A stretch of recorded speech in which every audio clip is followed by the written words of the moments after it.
Another question that I've been getting over and over again is, what do I do if there's a receptacle in the wall and the vertical pieces of 1x4 run into it and I can't change my layout?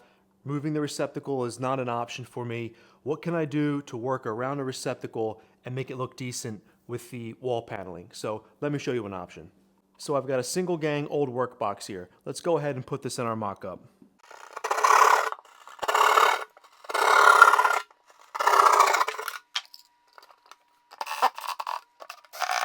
In this example, let's say we had a vertical that was going to lay out like that. Let me show you what I would do. Go ahead and get the cover plate for the receptacle, put it on top of another piece of 1x4, and we're going to make a mark on the 1x4 that will give us margins of about 1/4 of an inch, maybe 3/8 of an inch, all the way around the cover plate.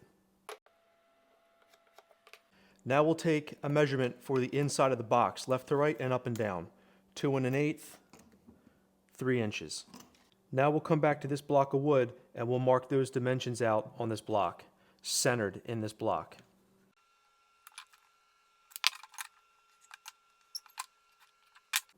Now we want to cut this center bit out.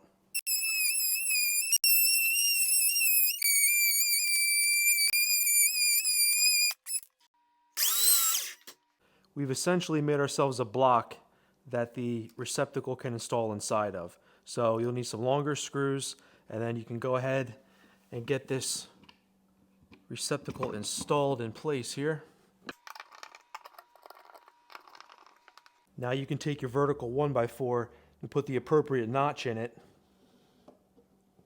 and install right to that. So that's one option to overcome that problem. And of course, depending on where your vertical piece falls, you might have to make a different notch, but that'll at least give you a way to not lose the receptacle way back in. And if you really want extra credit, you can go back and install these plastic box extension rings. Let me take this apart, I'll show you what I'm talking about.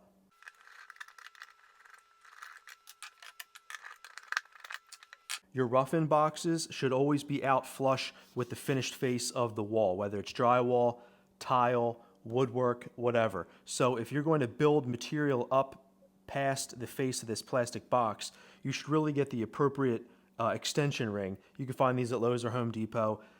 This is a 1/4 inch, this is a 1/2 inch, they also make a 3/4 inch. If you're going to do 1/4 inch tile on a backsplash, it's a good idea to go ahead and put this on first before you put your receptacle back in. It just extends the protective plastic out to where it should be.